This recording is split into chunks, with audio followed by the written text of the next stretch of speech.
tudo bem?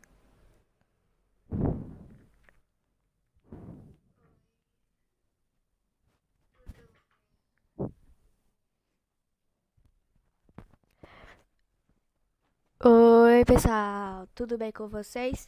Aqui quem fala é a Natia. Estou com mais um vídeo no canal.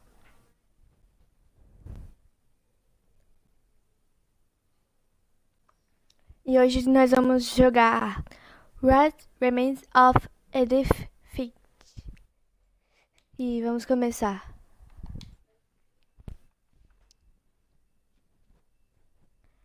Bem, esse jogo eu achei um pouco triste de se jogar, mas o jogo é legal. Eu gostei, realmente gostei. E vamos jogar jogo novo.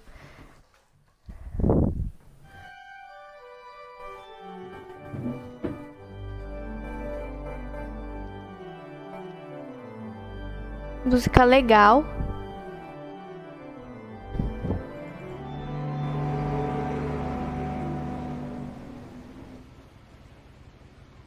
Bem, começou o jogo. Ah, é.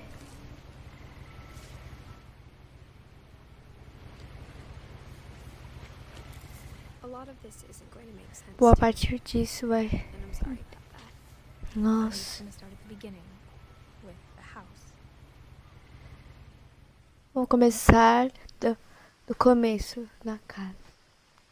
Agora somos a personagem.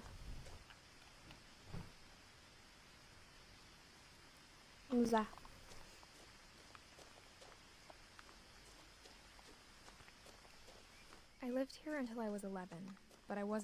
Morei aqui até os 11, mas não podia entrar na metade dos cômodos. Ó, vamos abrir isso aqui.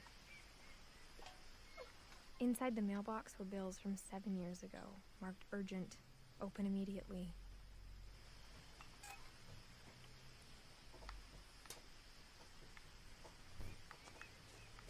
I hadn't been back since my brother Lewis's funeral. Lewis.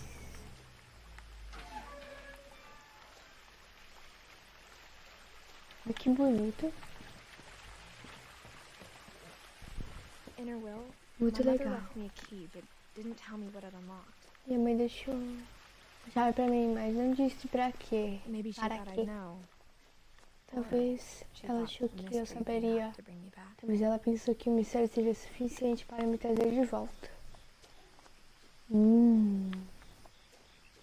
Mistério?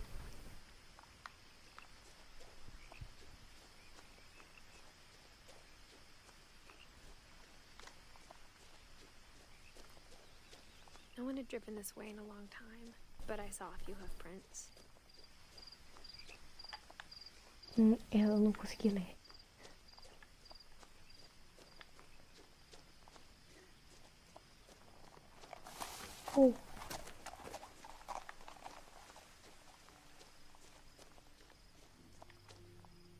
É, eu sou aquela menina. The truth is, even A after I verdade inherited the é house, que mesmo depois de eu ter herdado a casa, nunca pensei que voltaria. but now I had questions about my family that only the house knew the answers Mas to. agora eu tinha perguntas sobre a minha família somente. Eu não consegui ler tudo. The house was exactly like I remembered it, the way I Mas had dreamed estava about it. exatamente como eu lembrava. Tá bom, vou parar de ler aqui e vou As a jogar. child, the house made me uncomfortable in a way I couldn't put into words. Now, as a 17-year-old, I knew exactly what those words were. I was afraid of the house.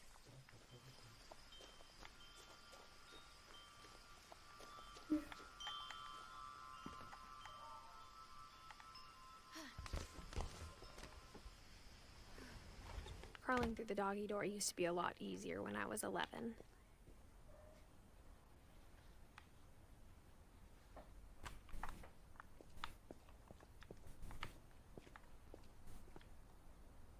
power had been turned off the night we left.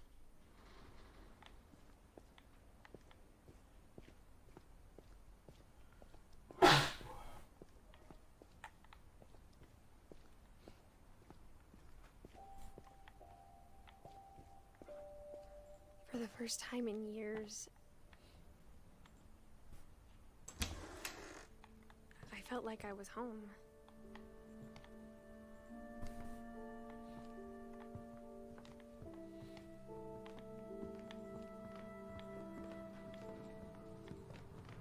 But instead of a family, there were just memories of one. Like how only one restaurant would deliver to our house, so we had Chinese a lot.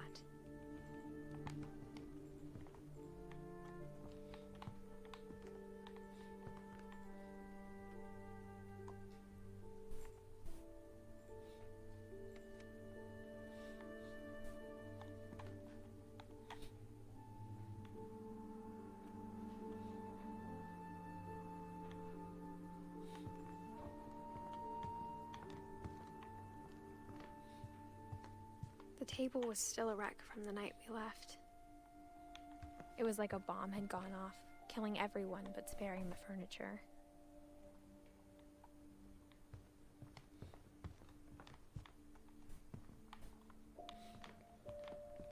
My mom was the only one of us who could imagine Great-Grandma Edie living in a nursing home. Nossa.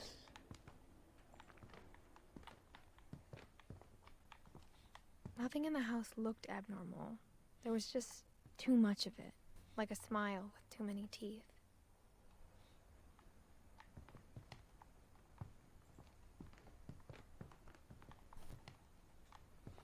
Even the fireplace had a story. Edie told me the bricks came from the original house, after it sank.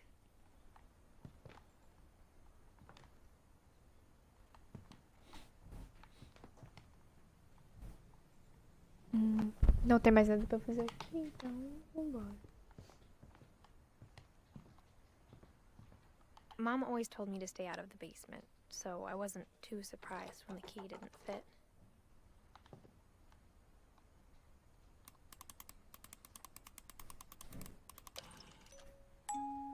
Great-Grandpa Sven built a music box for Barbara, along with the rest of the house.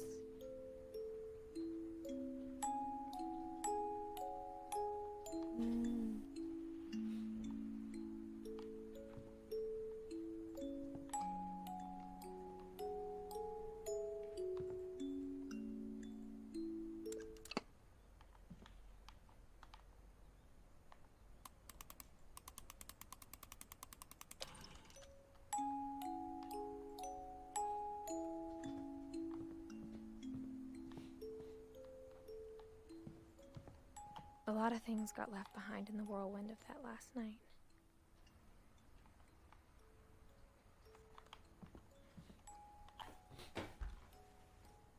Edie told me once that every Finch who ever lived is buried somewhere in the library.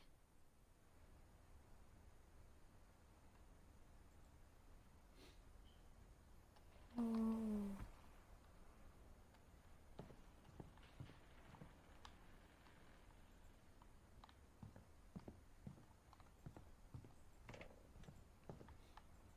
My mom wasn't much of an optimist, but she never stopped believing that my brother Milton was alive.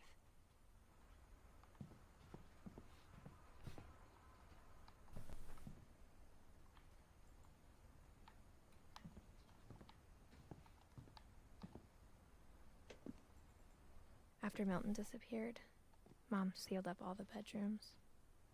Then Edie retaliated and drilled peepholes.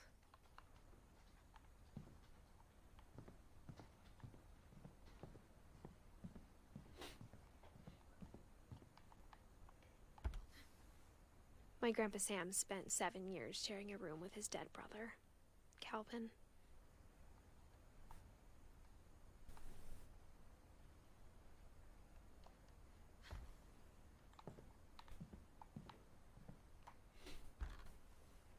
As a kid, I just assumed every house had peepholes and sealed rooms you weren't allowed inside of.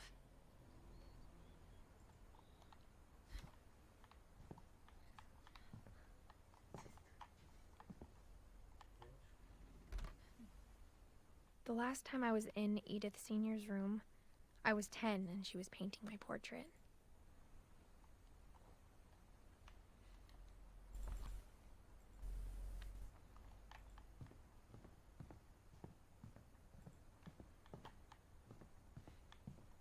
Whenever people ask me about my family, the first thing they always want to know about is Barbara.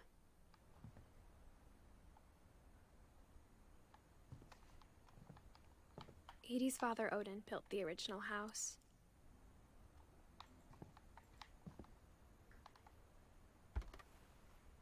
Barbara was a child star for 2 years, until America grew out of it.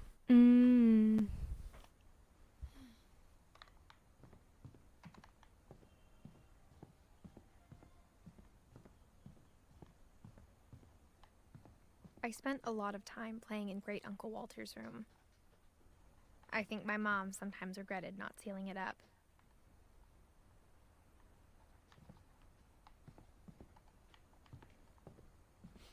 Rapidinho.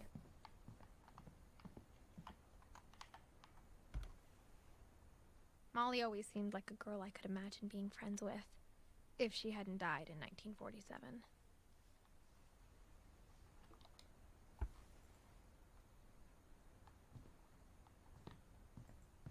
Vamos ver o que tem aqui. Lewis told me there were secret passages, but I never believed him.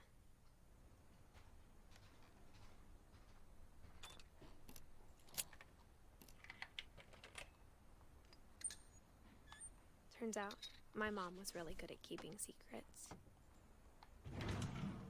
Now it was time to find out what my mom had been afraid of.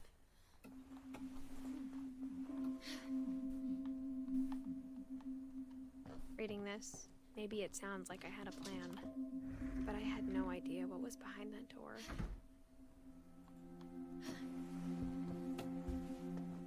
Just like I had no idea where all this was gonna lead.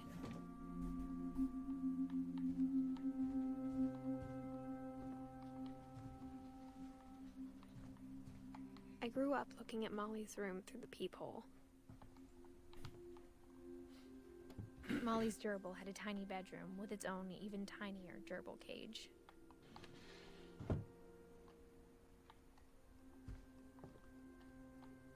Being inside for the first time, I felt like I'd stepped behind a painting.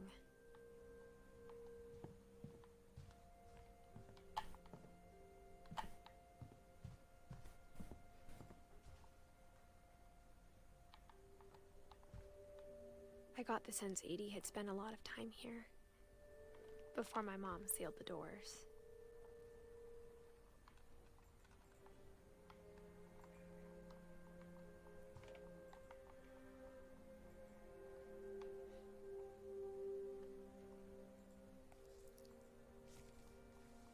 December 13th, 1947. Dear Diary, I'll be gone soon, but I wanted to tell somebody about what's gonna happen. It started when Mom sent me to bed without dinner. Vamos ver a história dela I was agora. starving, so I looked around for something to eat.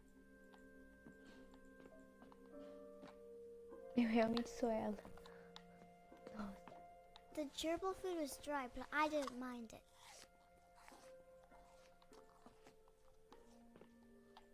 My Halloween candy was all gone.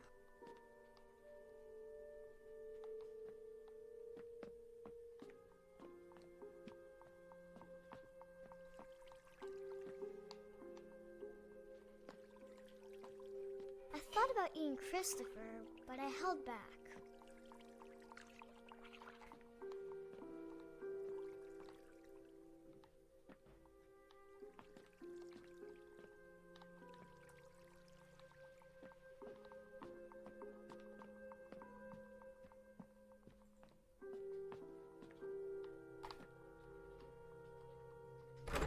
Mom, can I come out now? Sweetheart, it's late. Go to sleep.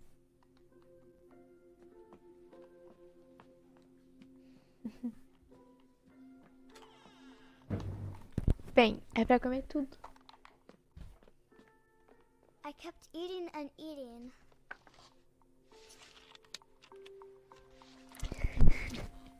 I ate a lot of things that night.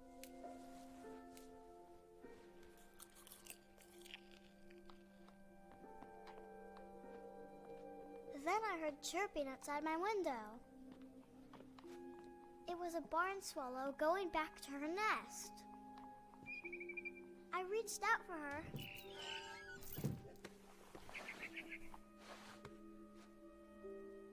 And suddenly, I was a cat.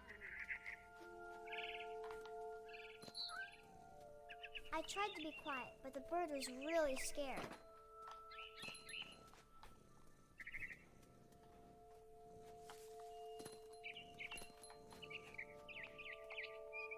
Mom and Dad didn't even look at me.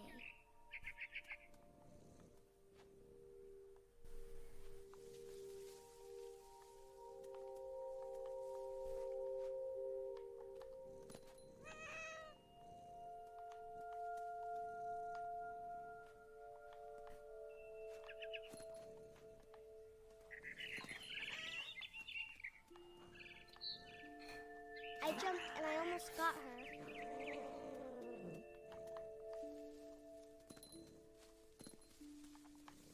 I could tell she was getting really tired. Now I was up in the big tree. I promised Dad I wouldn't climb it anymore. All I cared about was eating that mama bird. I gobbled her up. And suddenly, I was an owl. First, all I heard was the wind. Then I heard little teeth nibbling in the grass.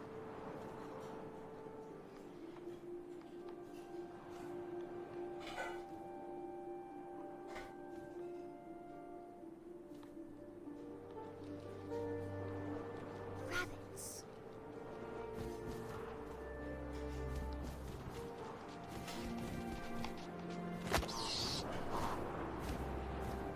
I imagined his face looking up and seeing mine through my talons. I swallowed him up, Eu comi and I coelho. didn't chew one bit. Then I flew off to find something bigger.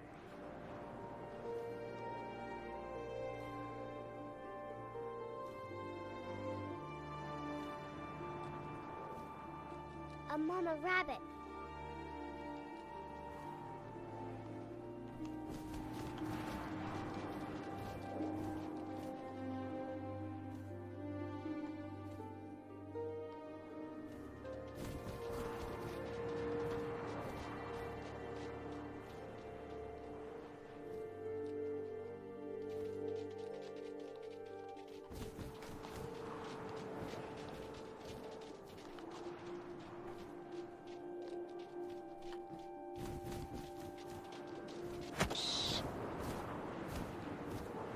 She was almost too big to carry. I started choking, but I couldn't stop eating. But suddenly, I was a shark.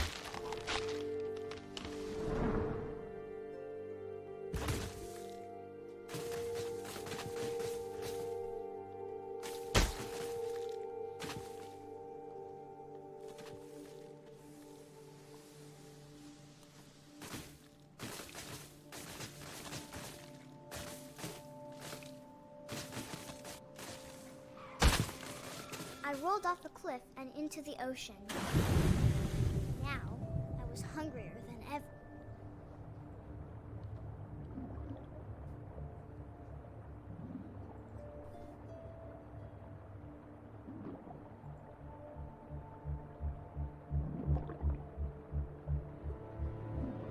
I wanted fat, juicy seals.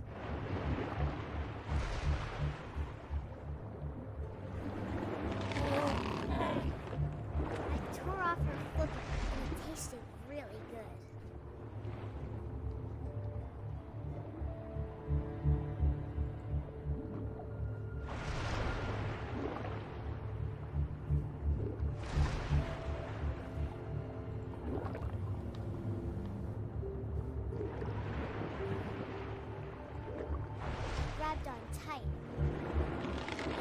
so hungry, I jumped out of the water. When I opened my eyes, everything had changed.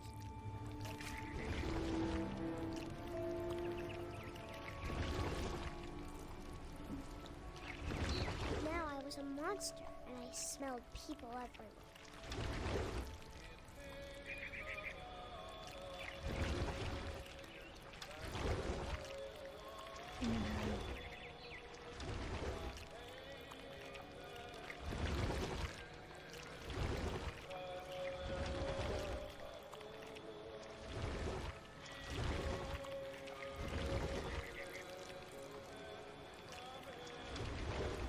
I was big, but I moved real quiet.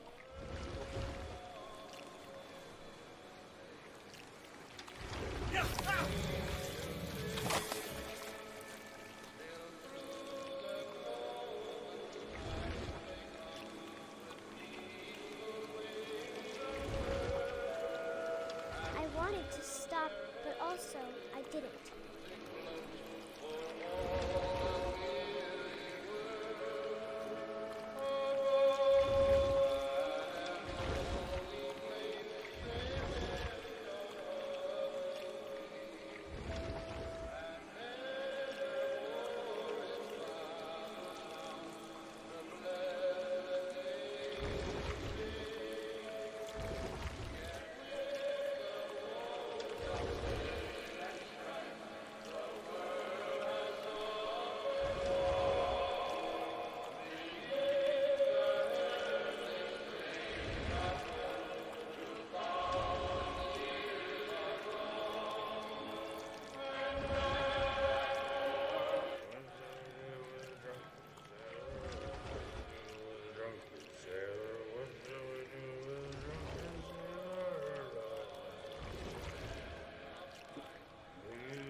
Passenger, I was still hungry. And to cross the water, I smelled something new. Something I had to have, so I swam towards it. I slithered onto the sand, and the good smell went into an old pipe.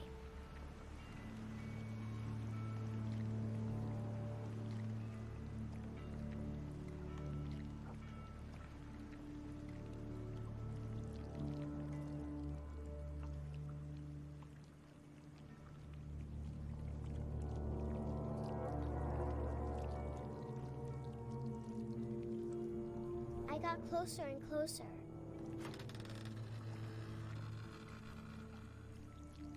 Eu fui parar no quarto dela.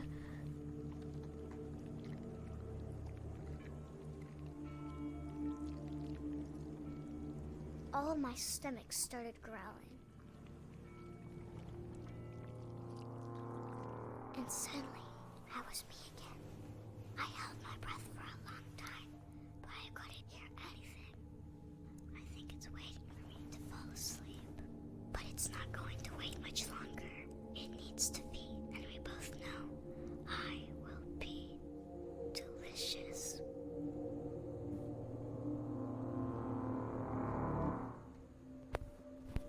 Nossa.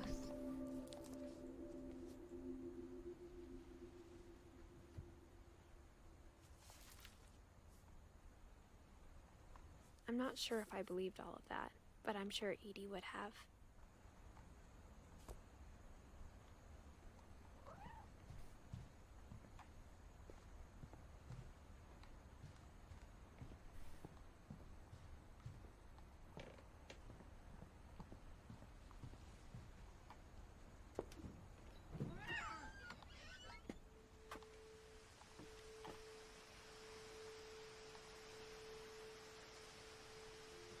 This will be obvious later, but my mom never told me any of these stories.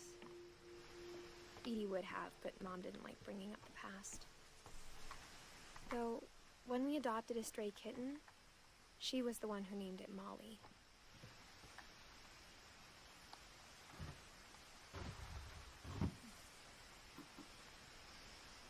I spent a lot of time in Great-Grandma Edie's room.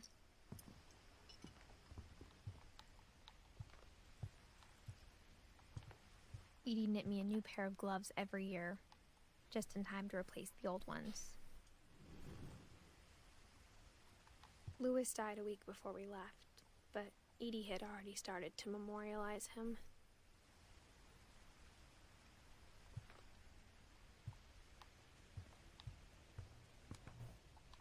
When Edie told people Sven was killed by a dragon, she could also have said he was building a dragon-shaped slide that collapsed. She could have, but she didn't.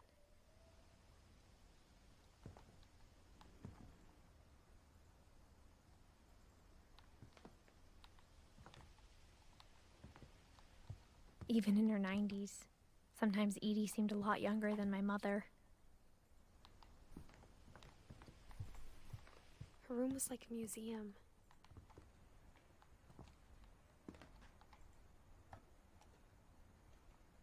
For 500 years, the Finches have been famous throughout Norway for their fortune and misfortune.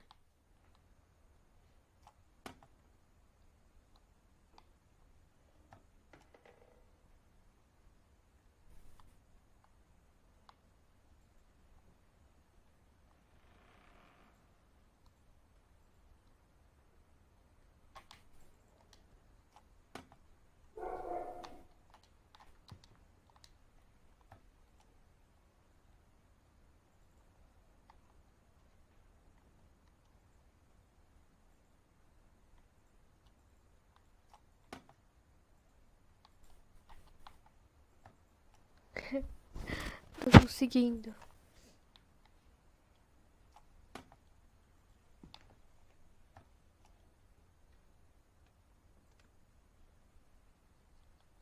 Odin Finch buries the latest victims of the family curse, his wife Ingeborg and their newborn son, Johann. On January 7th, 1937, he set sail with his family and his house, hoping to leave the curse behind. But 40-foot waves off the coast of Washington send the house and Odin to the bottom of the sea. Odin's daughter Edie, with husband Sven and baby Molly, step ashore on their new home, Orcas Island. Odin Finch is the first to be buried in the new family cemetery. His daughter Edie is already dreaming of a new Finch house.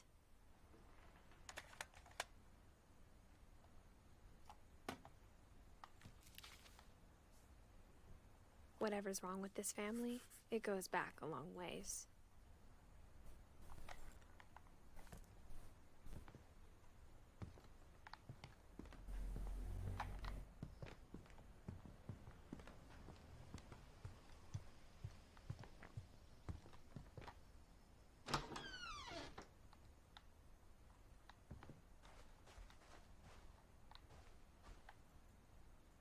The only trace Grandpa Sam's first wife Kay left on the house was the pink bathroom. It was a pretty big trace.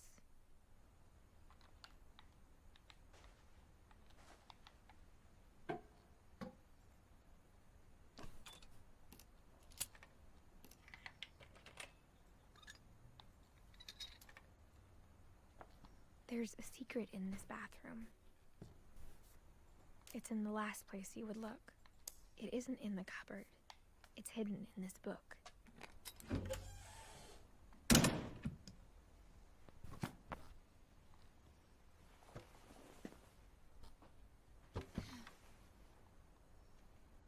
Sven gave Sam an old camera he'd refurbished. He never put it down.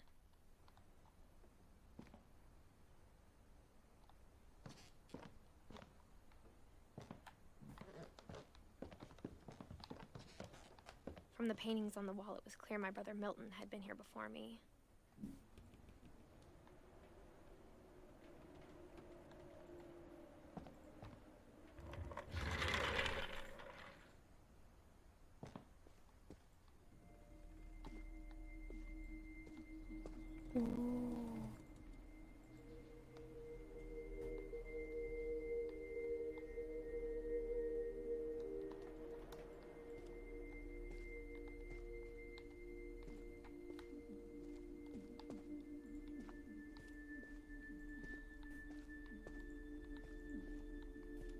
I knew Grandpa Sam had a twin,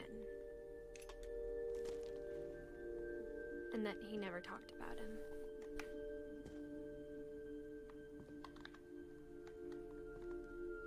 I guess my grandpa didn't like history any more than my mom did.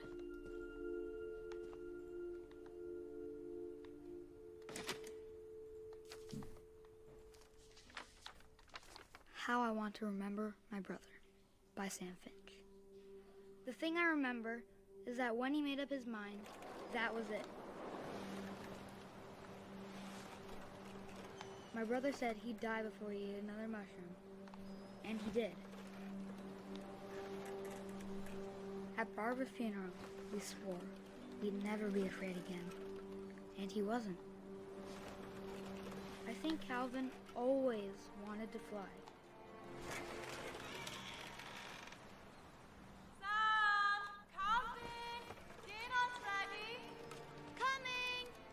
But that day, he finally made up his mind to do it. I told him going around was impossible. Maybe if I hadn't said that.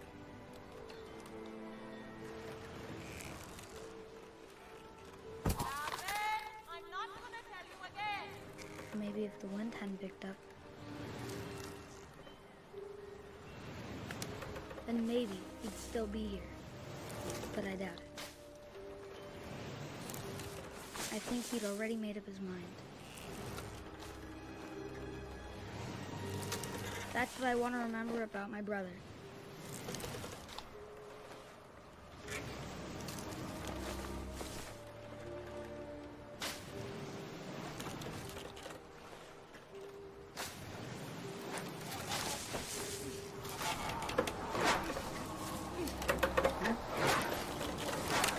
The day he made up his mind to fly. And he did.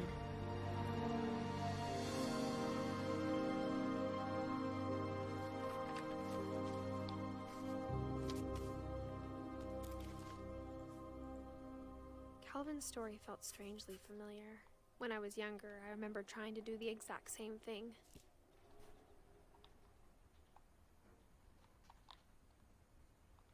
After the funeral, Edie roped off Calvin's half of the room.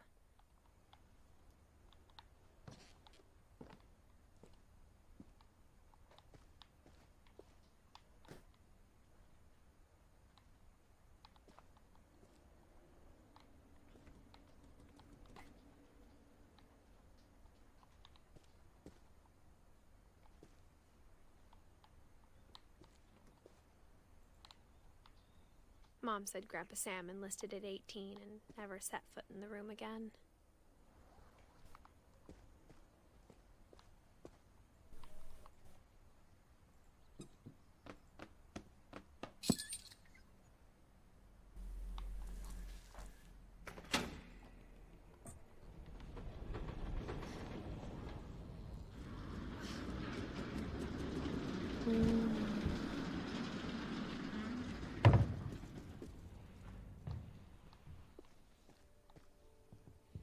The passages were a pretty tight fit. They'd obviously been built for smaller hands and bellies.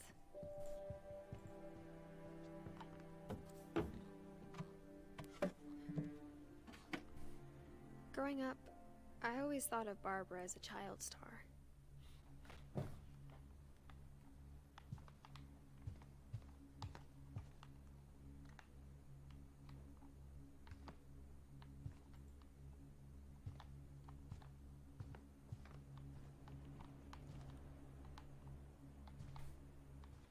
I never thought about how hard it must have been for her afterwards.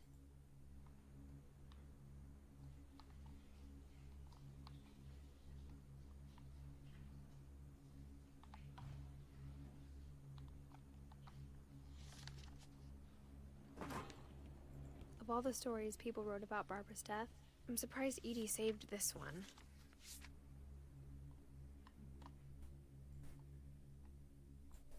Old Jack here with another ghastly tale inspired by America's most unfortunate family. I'm calling it The Surprise Ending of Barbara Finch. As a child star, Barbara was famous for her scream. Now at 16, she was all washed up. A has-been. In a lucky break, she'd been asked to perform her signature scream at a local convention for monster movie fans. It was just the boost her career needed. Unfortunately, her scream hadn't aged well. Getting better. I think you just need the right motivation. Her biggest fan and current boyfriend, Rick, was about to demonstrate when... Now that was a great scream. It was Barbara's father, Sven. He'd slipped into a table saw and had to be rushed to the emergency room. So Barbara got stuck babysitting her youngest brother, Walter. Her convention comeback was cancelled. Okay, I'm hearing frustration, but I'm not hearing terror. What if I tried... A gang of hoodlums in Halloween masks have been terrorizing Orcas Island tonight. Police are urging residents to... That came from the basement. You're right! Also, I loved your delivery on that. Why is your basement door locked? Because my dad likes making puzzles and secret passages. There's a key hidden in the music box. The secret is to keep winding and winding until finally the key pops out. Thanks, babe. I'll be back in a sec. 20 minutes later, Rick hadn't returned. So Barbara went to look for him, right on cue. She reached for the music box, and as she wound the key, she listened for Rick, but the house was silent.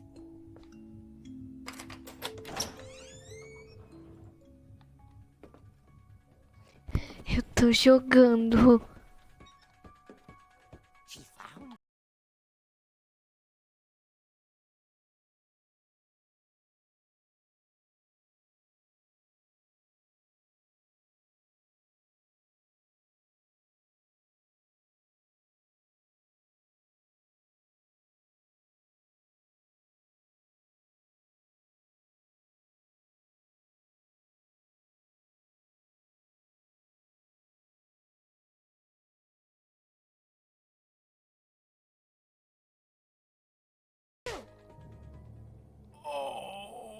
Rick? Barb, relax. I was just trying to scare you to help you find your scream. Well, I'm not scared, Rick. I'm furious. Then act furious. All I'm getting from you now is that you're hurt and confused and you're... She threw him out, but she kept a little something to remember him by. Barb, have you seen my other crutch? And she was still holding it when she fell asleep watching the late picture show. Hours later... Barbara! Walter, what's going on up there? Ah! Okay, I'm coming up, but if this is a trick, you're dead, Walter.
inside the house.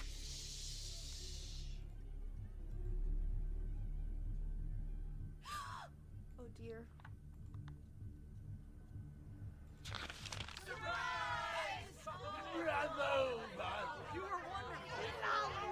The monsters had come to surprise her. For Barbara, it was a dream come true. She saw what kind of monsters they were, and she realized what was about to happen. She Meu Deus. was going to be famous. And with her final breath, Barbara Finch gave the performance of her life.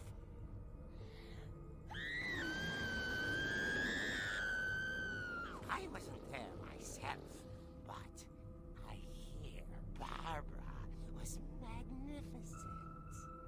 Poor girl. She had a taste for stardom. But unfortunately, so did her fans. Of course, the police blamed it all on poor Rick, who disappeared the same night. And little Walter? Hiding under his bed the whole time. He took it all pretty hard, but that's another story. As for Barbara, tucked inside the music box is all they ever found of her. Her ear. Now that's what I call a real eerie tale.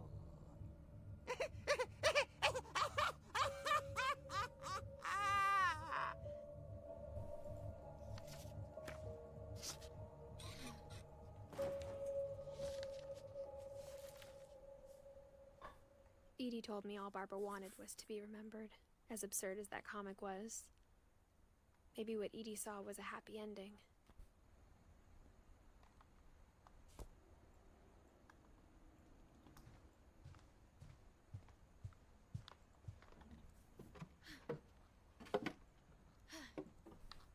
I guess now I know why Mom didn't like me playing with the music box.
I saw Edie sneak down to the basement once, carrying packages.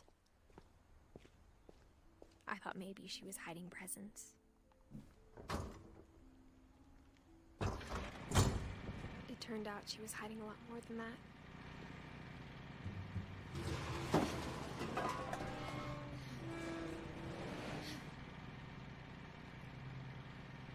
I remember asking Mom once about where Walter had gone. She said after Barbara died, he got as far away as he could.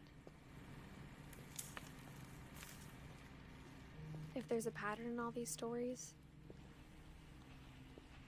I think it's that none of us has gotten very far.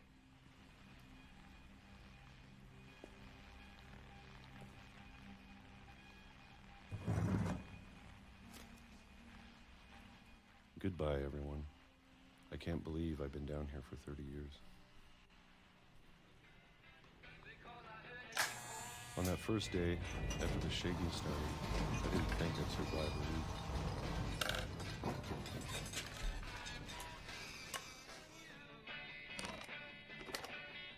But after a few days, I settled into a routine. That's what kept me sane.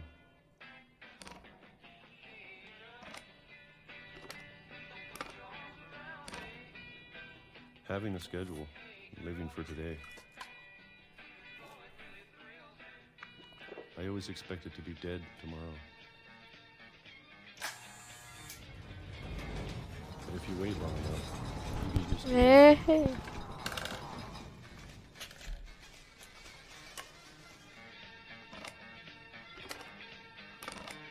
Even a monster on the other side of the door starts to feel normal.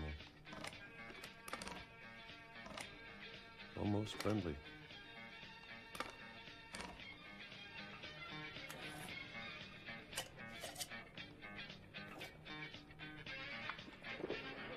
And then one day, everything just stopped. Whatever that thing was, it was gone. Maybe it got tired of waiting. Or maybe I just got tired of being afraid.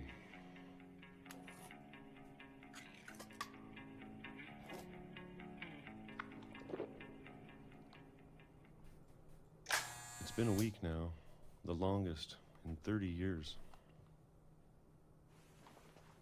I'm done waiting. I have to leave while I still can.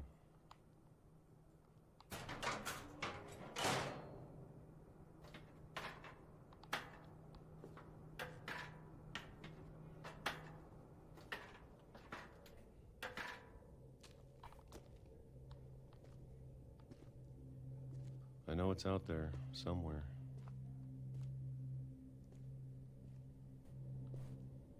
Whatever killed Barbara and Molly and Calvin. Maybe this is all a mistake. But I need to stop living the same day, even if it kills me.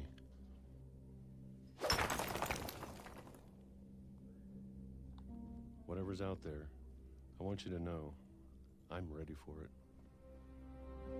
I'm going to appreciate all of it, especially the food. I don't mind if I only have a year left, or a month, or a single week. I'd be happy with one more day. I can already imagine the sun on my face.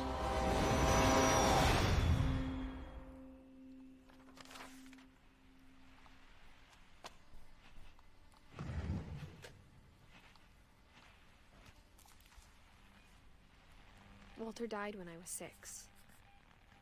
I can't believe my mom never told me he was down here. I'm sure my mom was trying to protect me.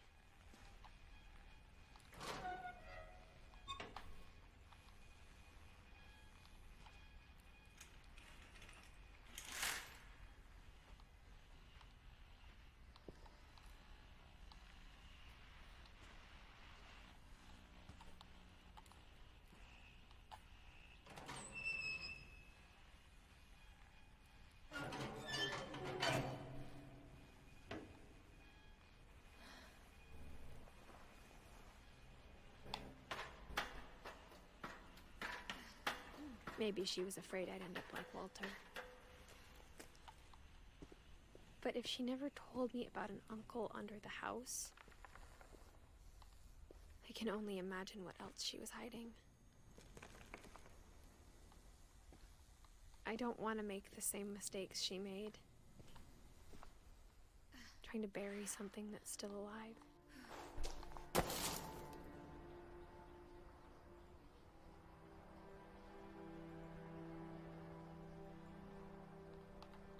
Now that there's only one of us left, or maybe 2, I thought it was time I heard the stories for myself and found out what happened to everyone else. But now I'm worried the stories themselves might be the problem. Maybe we believed so much in a family curse, we made it real.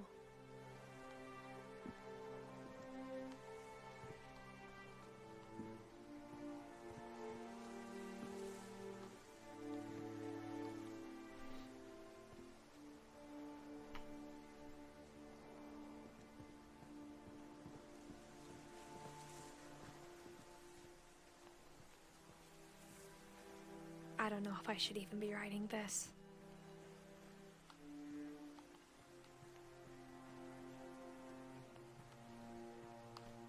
Maybe it'd be better if all this just died with me.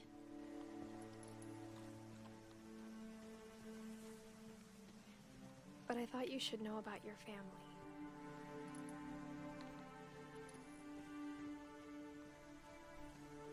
And the history you're a part of. Though to be honest, I feel as lost as you probably do right now.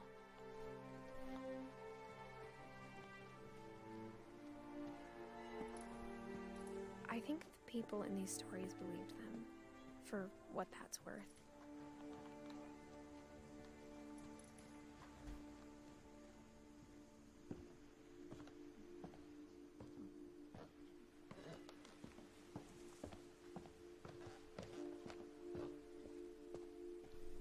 And when you look at the house, that history of imagination and stubbornness and madness, any of it seems possible.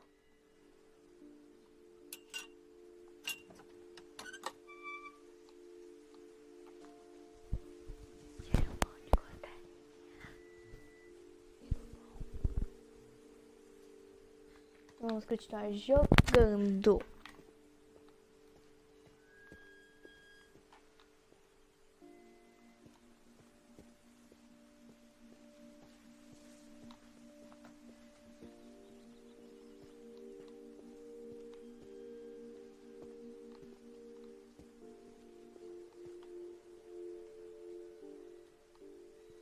Pera, não foi aqui que o Calvin morreu?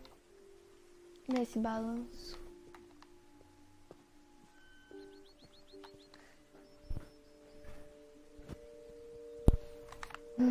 I think we've been surrounded by death for so long, we've just gotten used to it.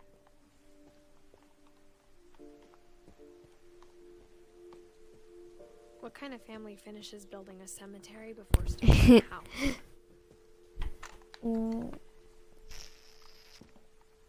Jogar. E agora? Tem que ir pra onde?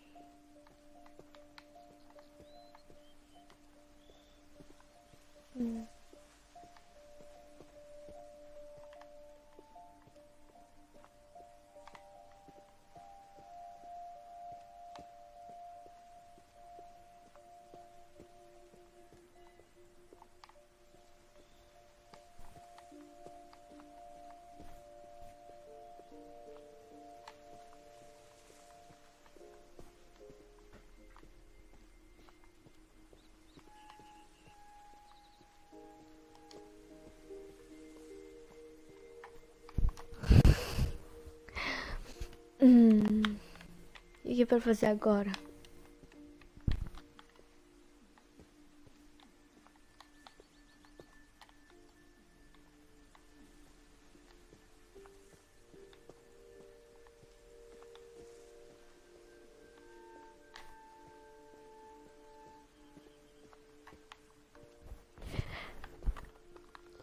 Vou continuar andando. Aqui.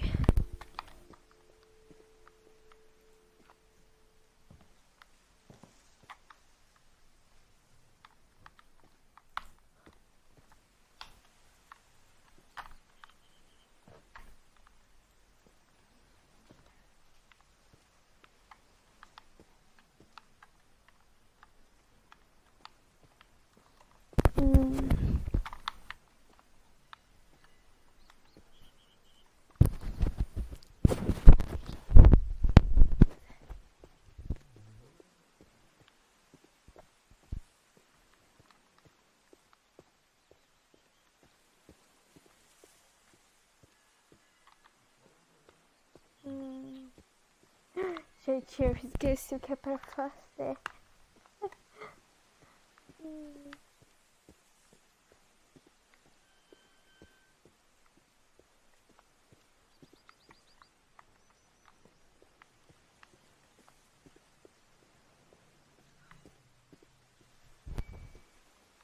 Ok, vamos continuar aqui.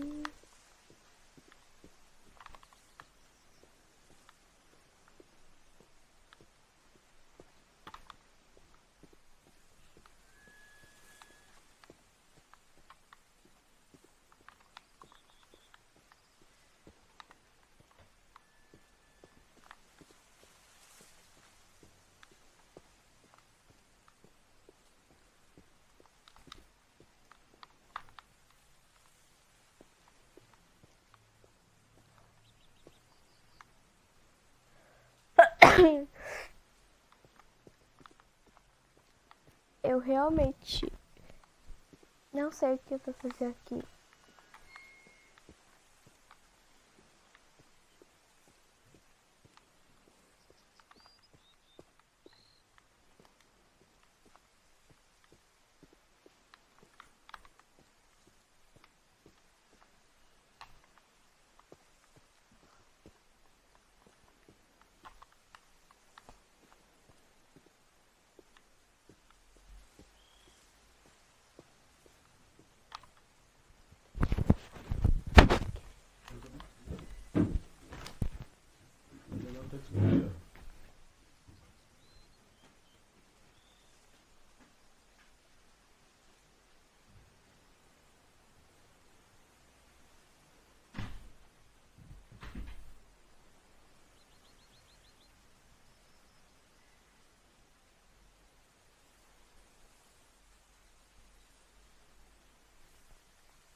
Espera um pouco.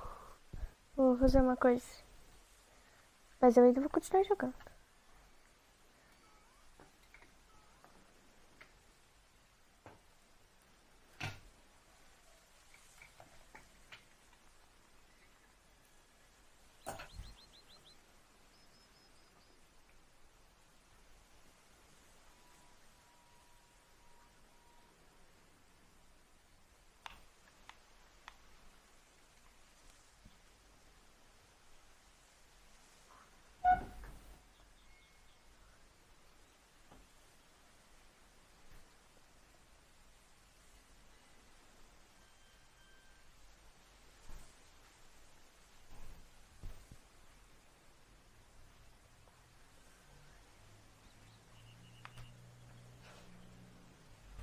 Olha, aqui foi onde o Calvin morreu.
Eu ainda tô procurando o que é pra fazer aqui.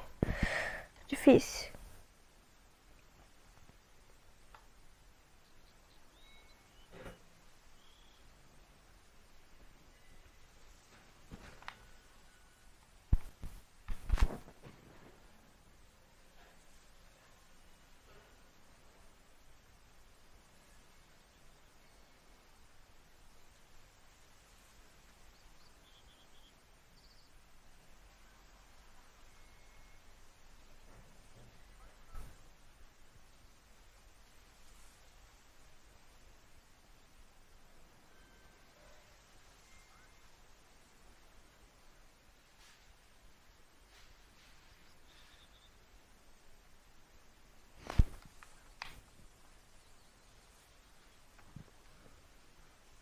Ah,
bem, ainda não sei o que eu vou fazer aqui.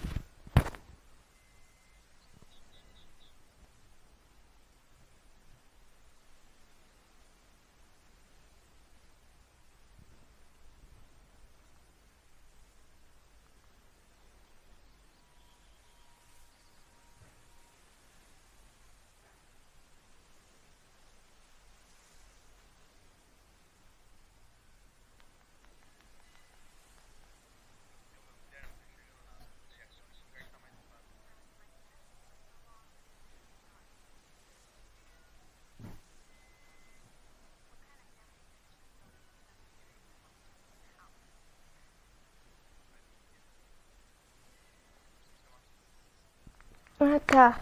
Entendi.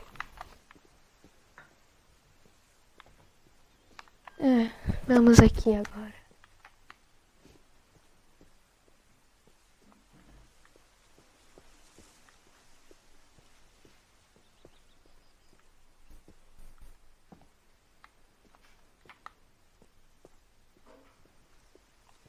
It's embarrassing for me to admit this, but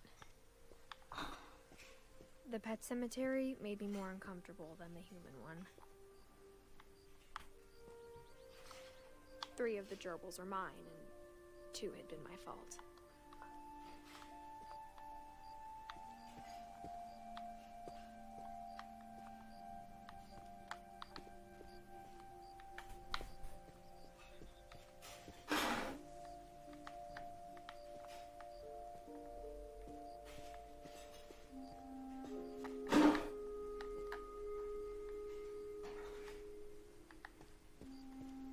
Sven built the house, but it was Edie who designed the cemetery.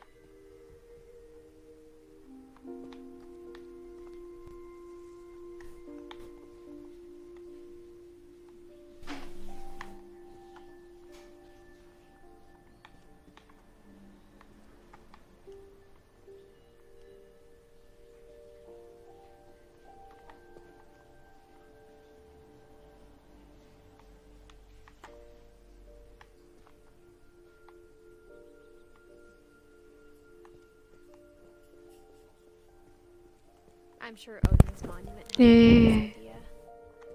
My mom was always trying to move on, but for Edie, the past never went away.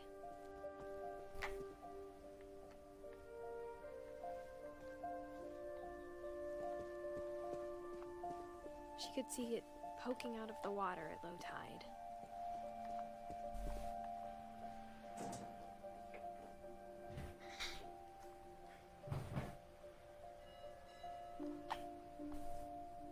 Edie said she dreamed about the old house every night.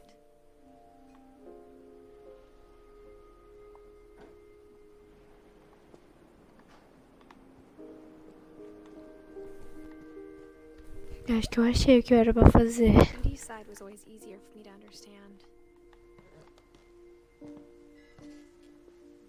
But the older I get, the more I can see where my mom was coming from.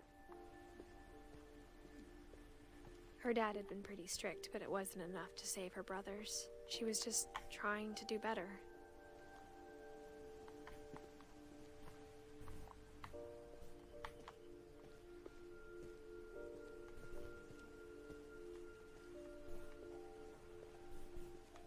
She lost 2 of her brothers, just like I did. I get why she tried so hard to protect us.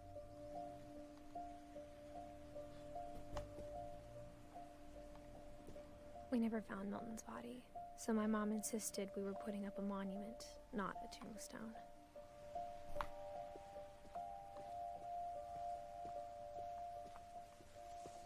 There's so many things I wish I could ask my mom now.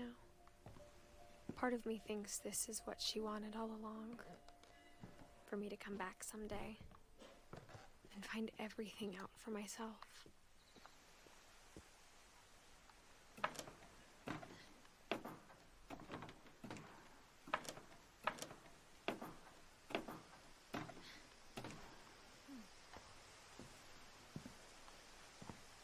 But looking back on it now, if she told me there was going to be so much climbing, I never would have come when I was 22 weeks pregnant.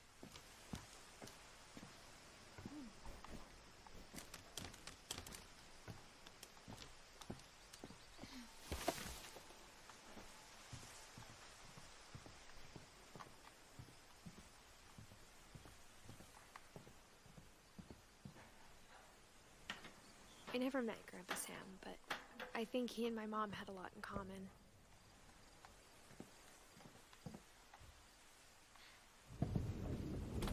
They were both pretty intense. Sam spent his life shooting photos, but Mom said he got nervous being in front of the camera. I guess we're all afraid of something.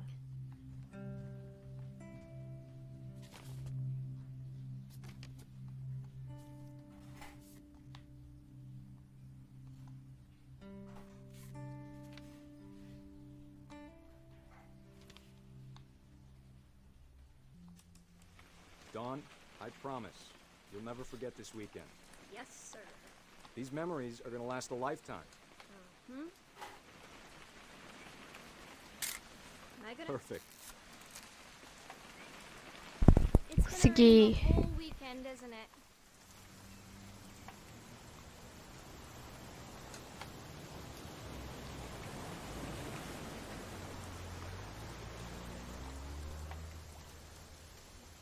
I will never forget this weekend, Dad.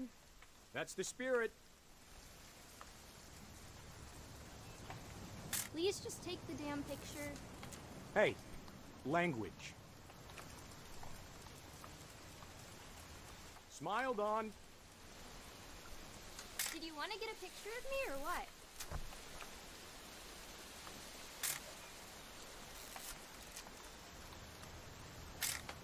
Okay, got it. I'm gonna take some pictures, okay? Just be careful. That camera's older than you are.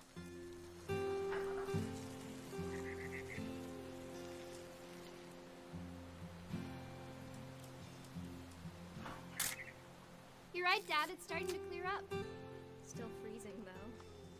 Definitely should not have drunk all that coffee. Hey! That's a keeper. I'm just saying, I'm not always gonna be here, Dawn. You'll need to remember this stuff, if you want to survive. I'll be fine, Dad. You know who else thought he was gonna be fine? Some guy who died. Dawn, I'm being serious. I know, Dad. Dad! Good eyes, Dawn.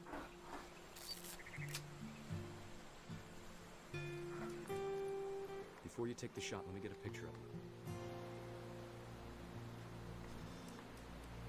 Dad, I... Let me get behind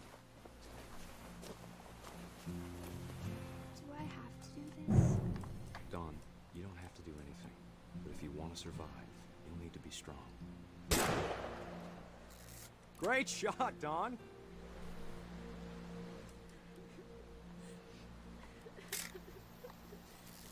I'm proud of you, Dawn. Always remember that, okay?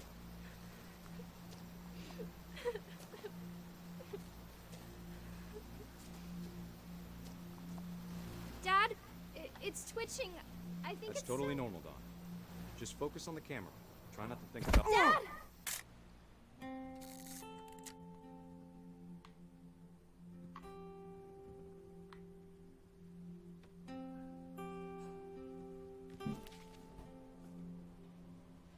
these stories, that's the one I wish most that my mom had told me.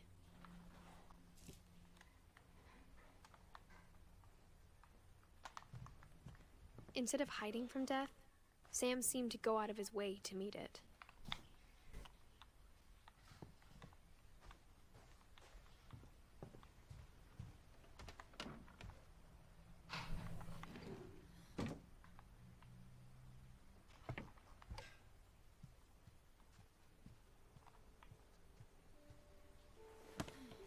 After Sam died, my mom and Edie got really close.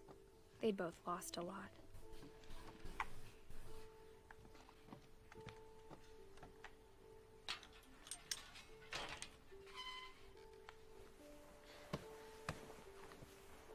Vamos jogar George do I can't Gus. imagine my mom ever writing poetry, and yet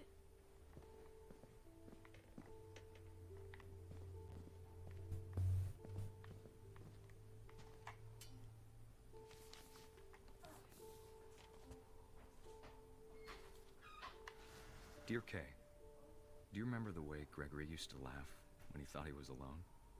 Like something funny was happening, but only he could see it. I think he saw things the rest.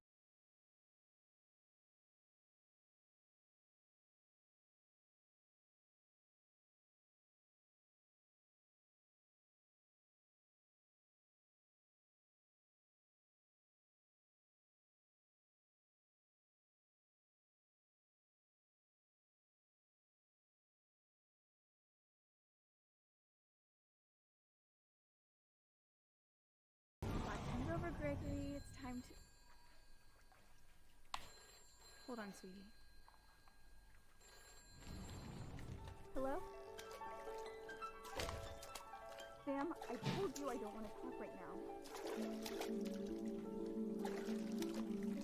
I wonder what he saw. What his world was like.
Gregory?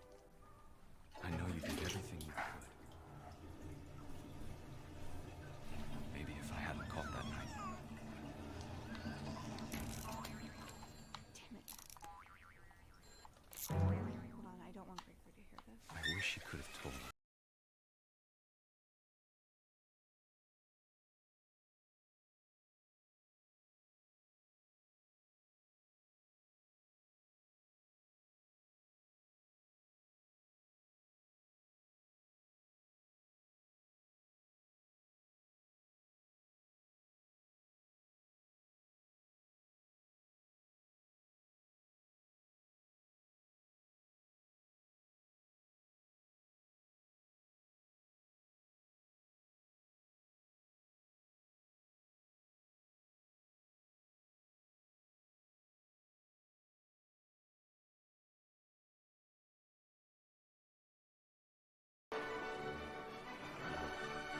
He'd want you to be happy too. Good luck, Kay. Love, Sam.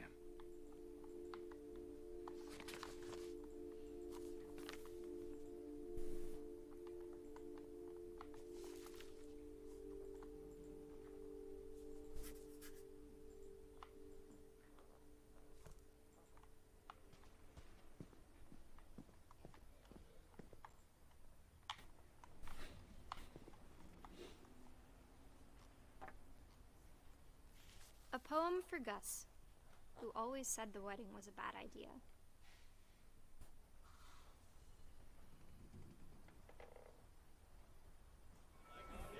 Our father never hit us kids, at least not very hard, before the day my brother said with teenage disregard that he'd be dead before he'd see a wedding in our yard.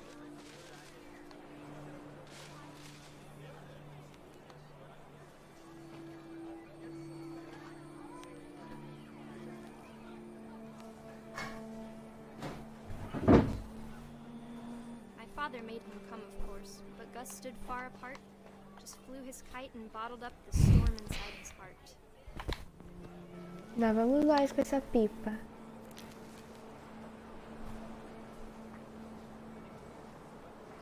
I tried to talk him out of it, but though he'd never met her, we don't need a stepmom, were the words that I now pronounce you husband and wife. You may kiss the bride.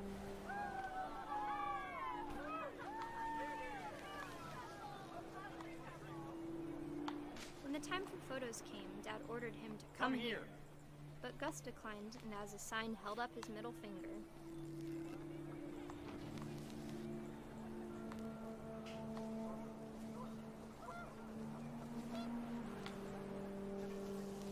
The wind picked up, and panicked geese appeared and quickly went. But all the humans did that day was go inside the tent.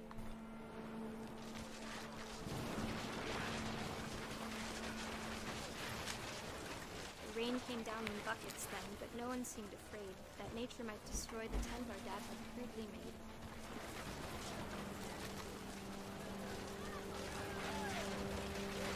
Thunder sounded much too close and full of angry power. But all my father said to this was, "Make the music louder."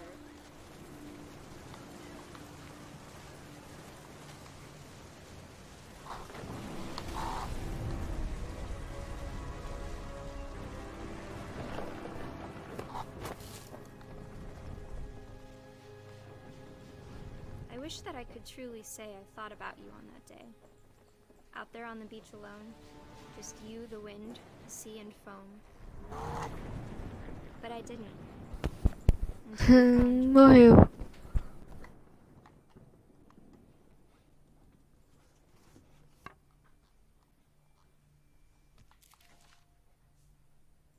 She never talked about him, but Mom told me once if I was a boy, they were going to name me Gus.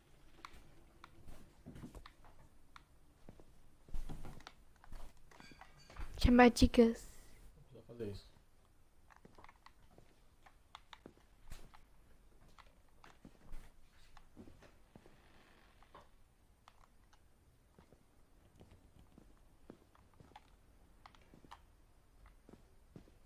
Vamos lá.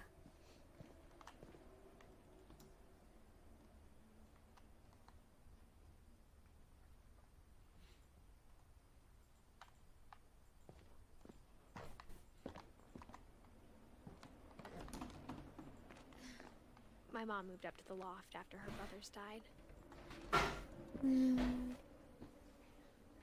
At the time, it was as far away as she could get.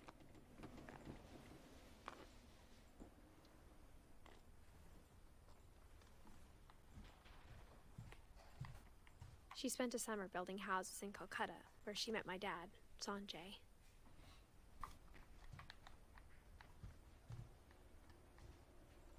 Religion was another thing my mom never talked about, but I think it helped her a lot after her dad died.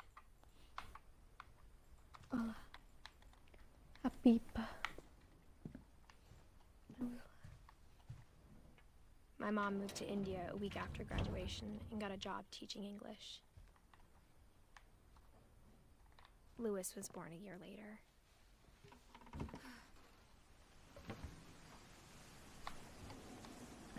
When my dad died, I don't think Mom knew where else to go. I'm sure Edie was happy to have her back.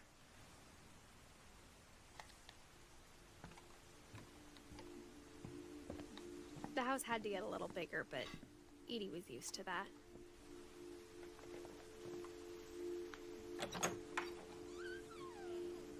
And for a while, things were good. Almost normal.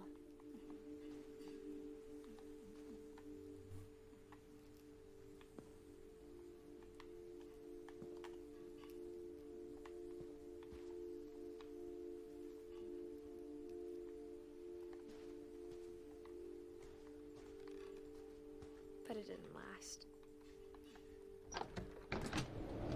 The beginning of the end was Milton's 10th birthday, when Edie gave him a castle.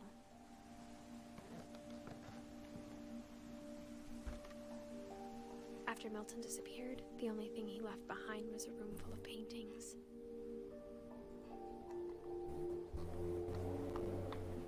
Vamos por aqui. Tem alguma coisa que eu acertei.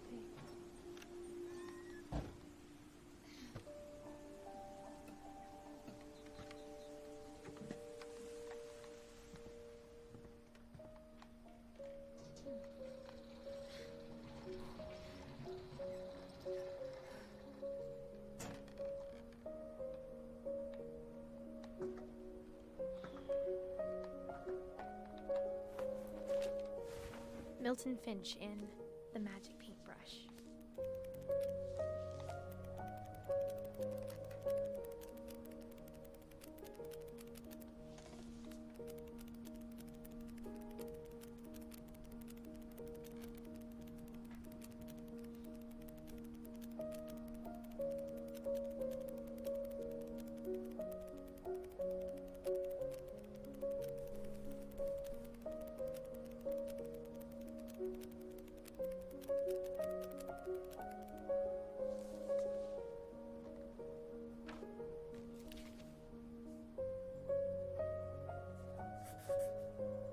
I was 4 when Milton disappeared.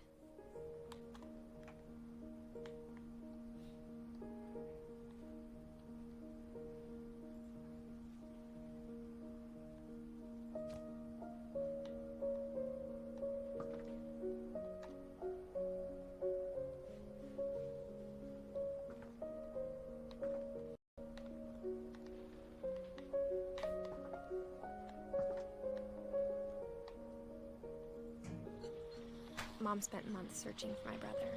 Then she sealed the doors.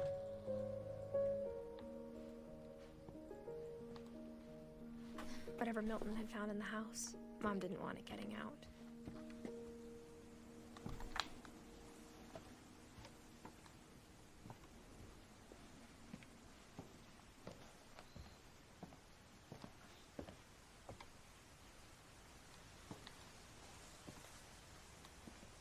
Mom definitely blamed Edie, but I think Louis blamed himself.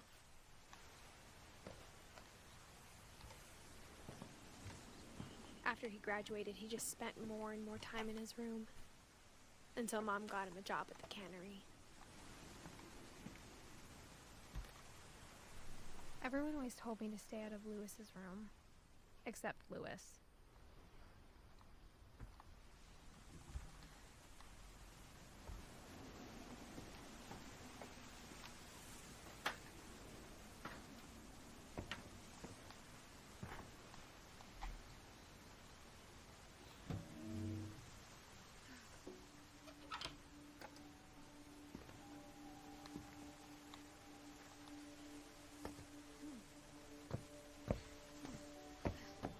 Louis's room smelled very, very familiar. That part of him lived on.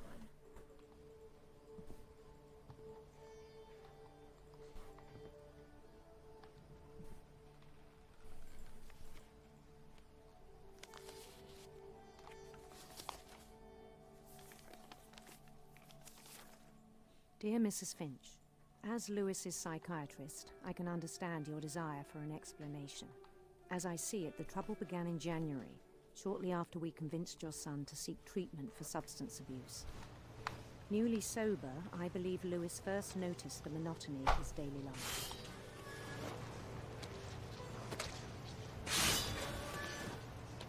He kept working at the cannery.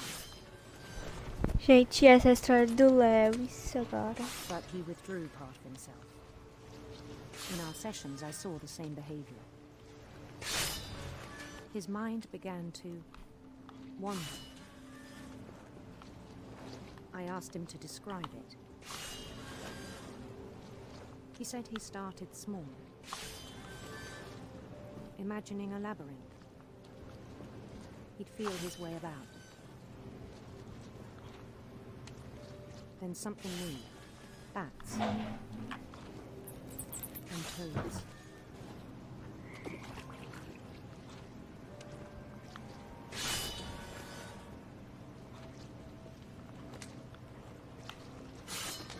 And things that have not names. He knew it was all in his head.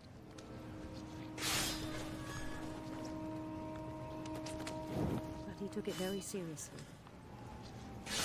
I had hoped he'd find himself.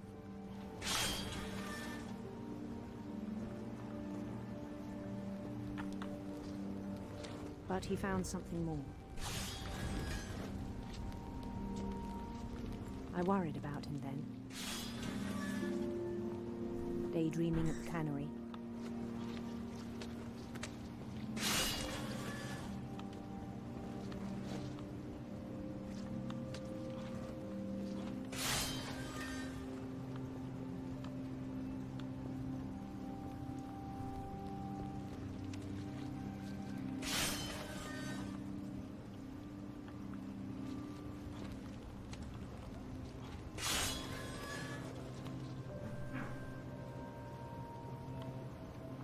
I spoke with his boss,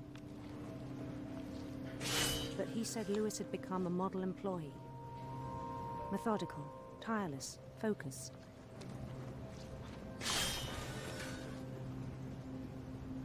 Like a whole new Lewis. So I let him go on.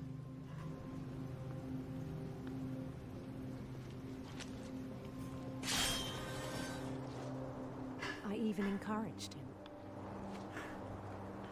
It seemed very promising at first. He told me he'd made a new friend.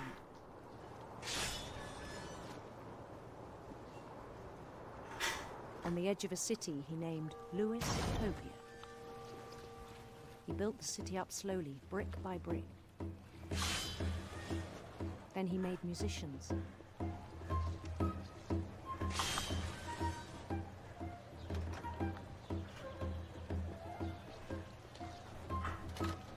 Songs for them to play.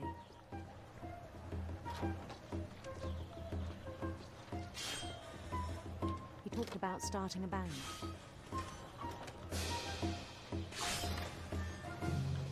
And he was always humming something. Every day his imagination grew stronger.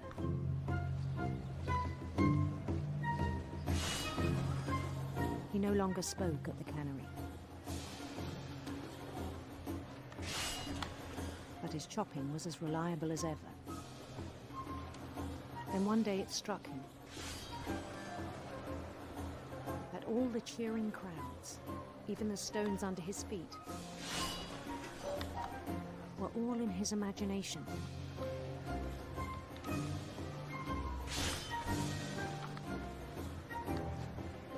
So he could do whatever he wished.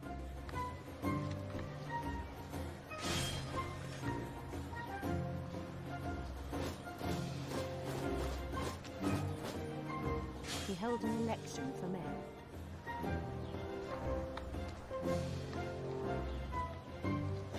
And he won. They begged him to stay, but his mind was already wandering. It became a game for him.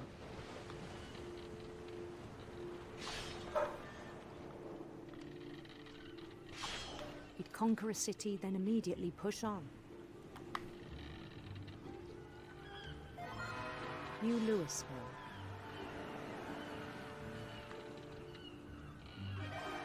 St. Louis.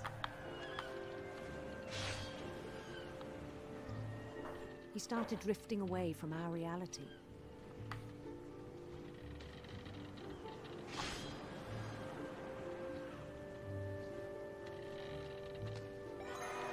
Minneapolis, until one day he forgot to go home from the cannery. Even as his mother pleaded with him, part of Lewis kept sailing on.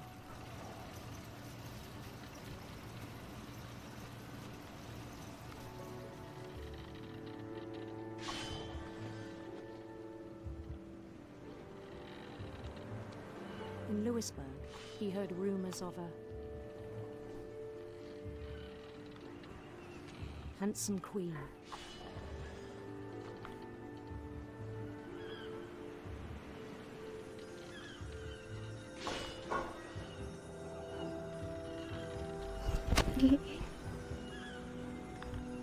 The queen was on her own quest for radiant rainbows.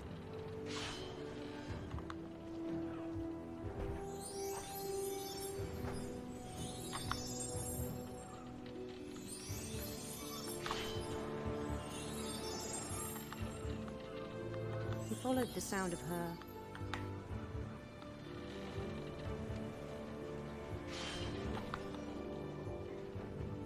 silver harp.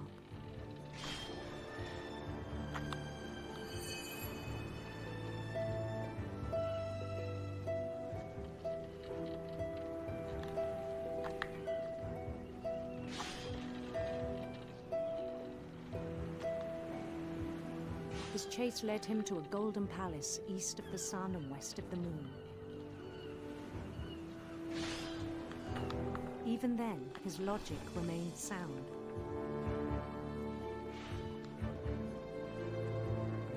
He knew the world was all in his imagination.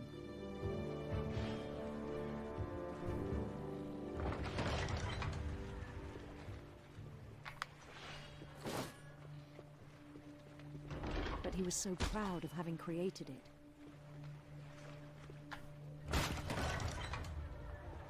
In his own eyes, he'd become something greater than a king.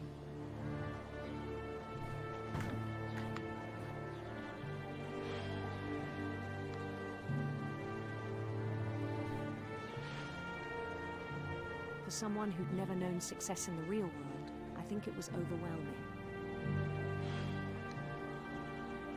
And then it struck him that the real Lewis was not the one chopping salmon, but the one climbing the steps of a golden palace.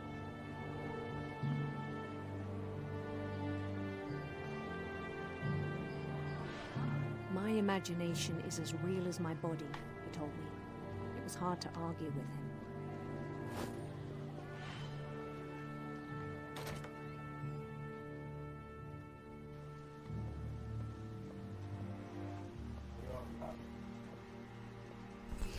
Voltamos pro coisa de Began to peixe. forget the world we know.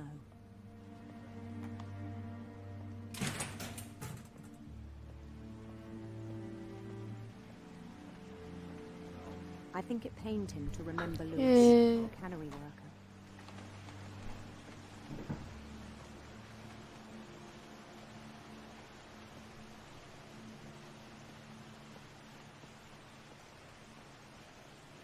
He began to despise the man with a royal contempt.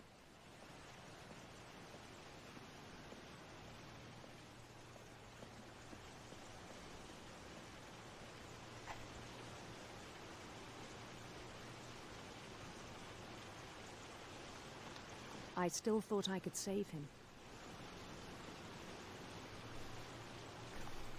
Even after he said he was being crowned king over all the lands of wonder. The palace would be packed with his companions.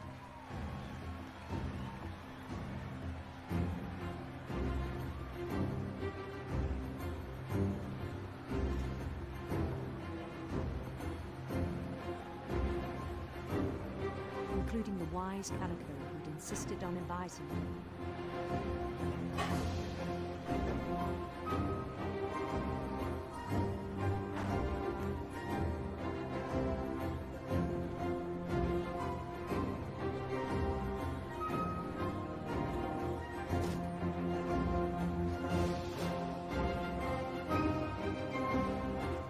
His queen waited, holding his crown.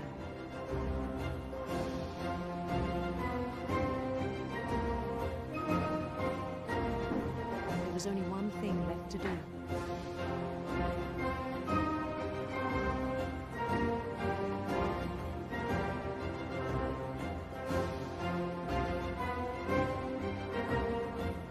Bend down his head.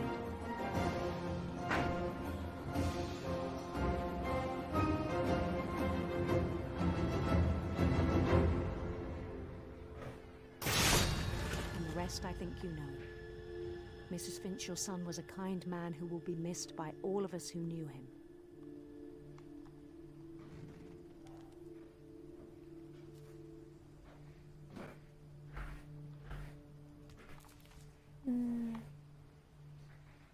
My brother was really cool. I wish you could have met him.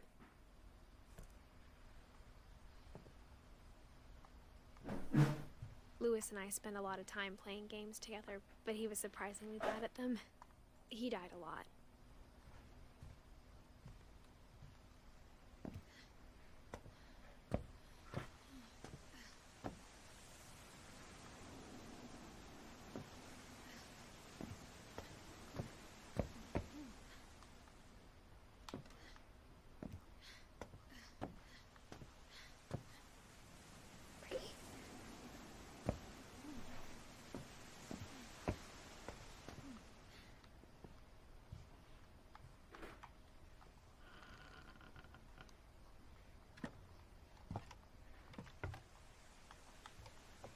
On the way back from Lewis's funeral, my mom told me to start packing. She waited until the day before we left to tell Edie.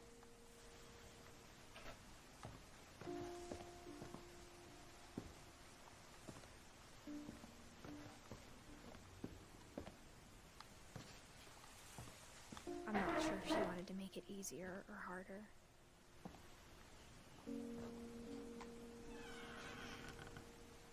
I wish we'd stayed. But I understand why we left.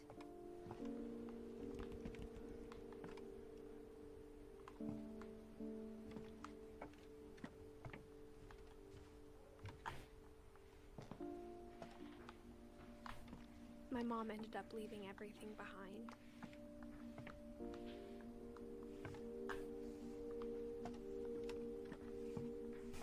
What happened that night had been coming for a long time. Maybe it should have come sooner.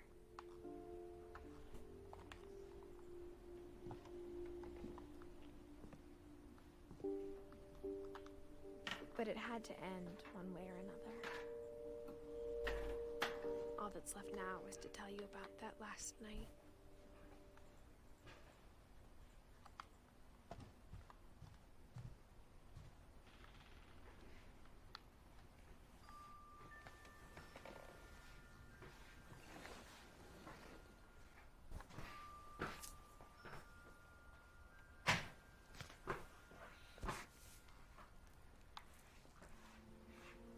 That whole last day, Edie just watched us pack and didn't say a word. Until supper, when she raised her glass and said, "To our final night together, and all our final nights apart." Grandma, you know what I said about alcohol. Some of your medications are very Edith, specific. I left a present for you in the hallway. Why don't you go open it? The grown-ups have to argue now. I'm sorry, you're right. We're all leaving tomorrow. Let's just enjoy our last... I'm not leaving. Edith, you're excused.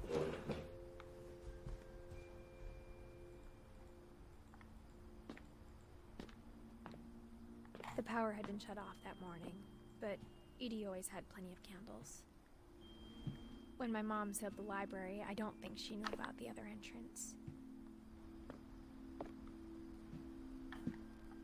Or that Edie had a key to it.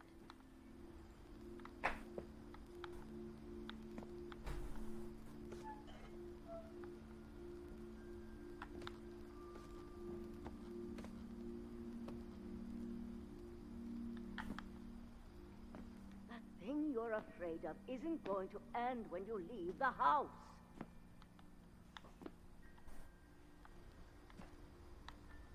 Edith has a right to know these stories. My children are dead because of your stories. I think it's best if Edith and I leave tonight. We'll have the nursing home send a van for you in the morning, okay?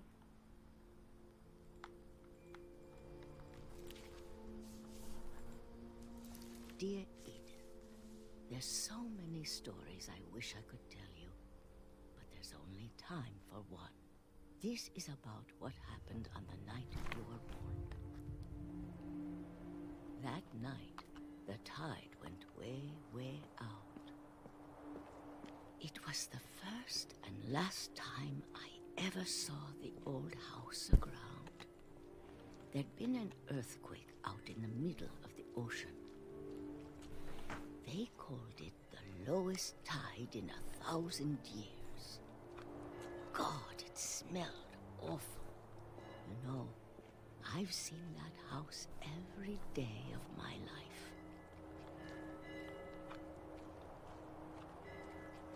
But I never thought I'd go back to it. When the fog rolled in, I lost my way.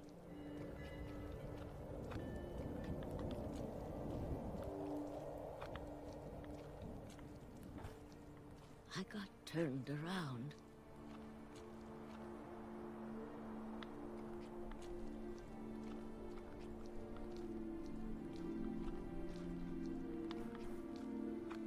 For a while, I wandered.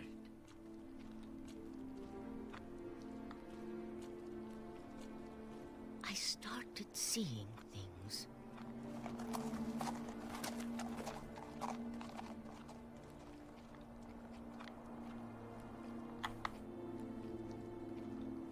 Things I'd forgotten had ever existed.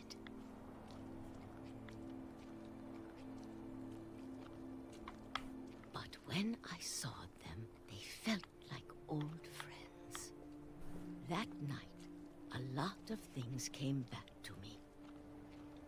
Or maybe I came back to them.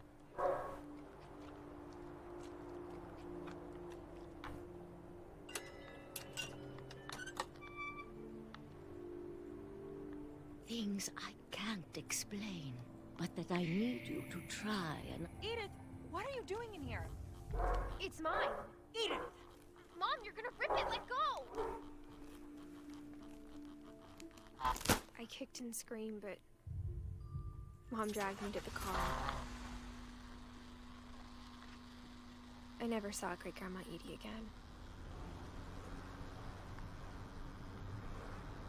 The next morning, the van came to pick her up, but she was already gone.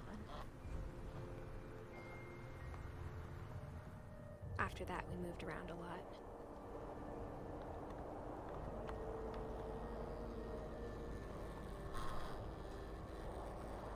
We both tried to make the best of it.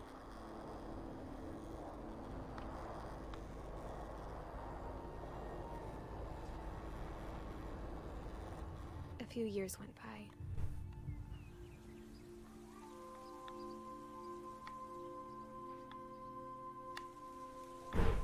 My mom didn't like to talk about it.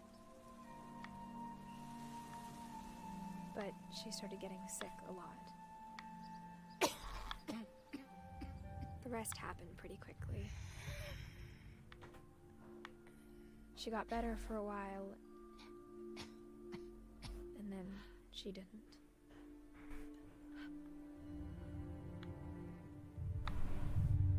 And then I was alone.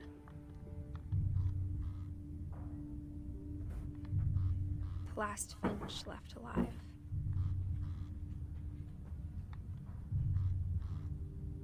Until I found out about you. I'm still not sure what to tell you about all this. If we lived forever, maybe we'd have time to understand things. But as it is, I think the best we can do is try to open our eyes. And appreciate how strange and brief all of this is. This journal was supposed to be for you. But now I hope you'll never see it. I just want to meet you and tell you all these stories myself. But I guess if you're reading this now, things didn't work out that way.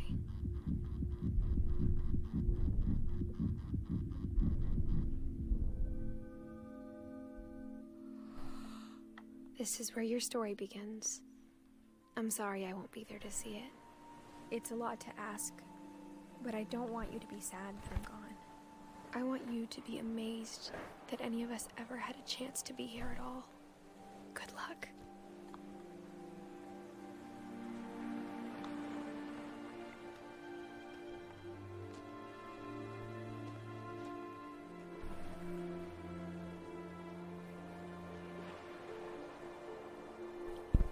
Acabou a história. Yes. Acabou a história.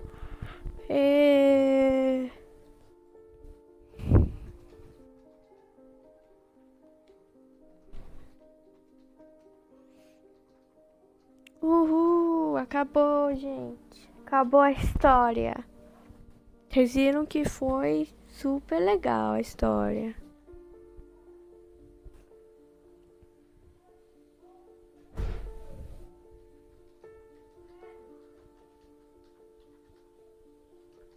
Super legal a história.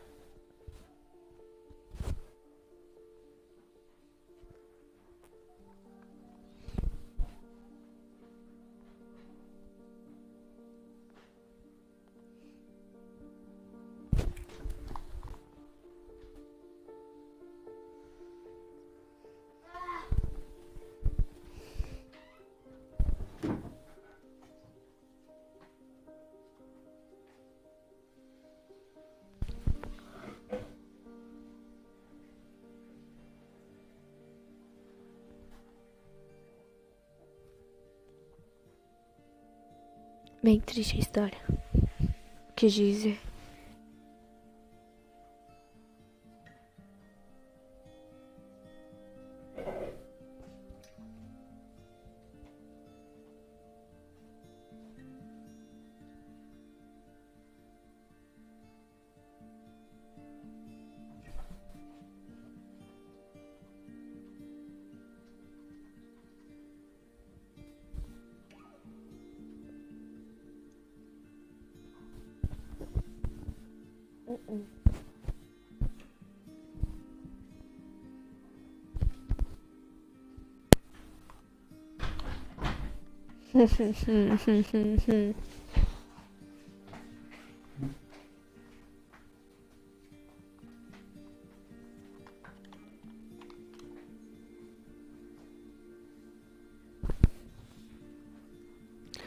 Quadrinhos da Bárbara Finch.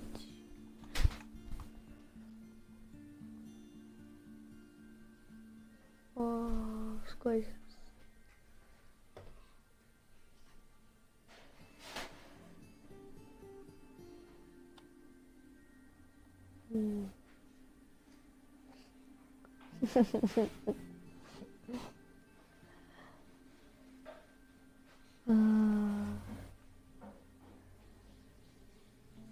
As coisas aí.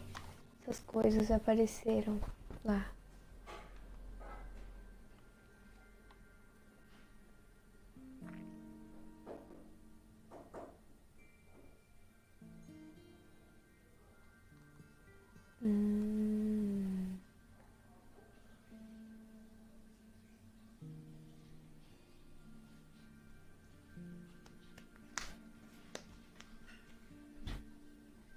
A história acabou. Mas, né? Foi triste. Triste.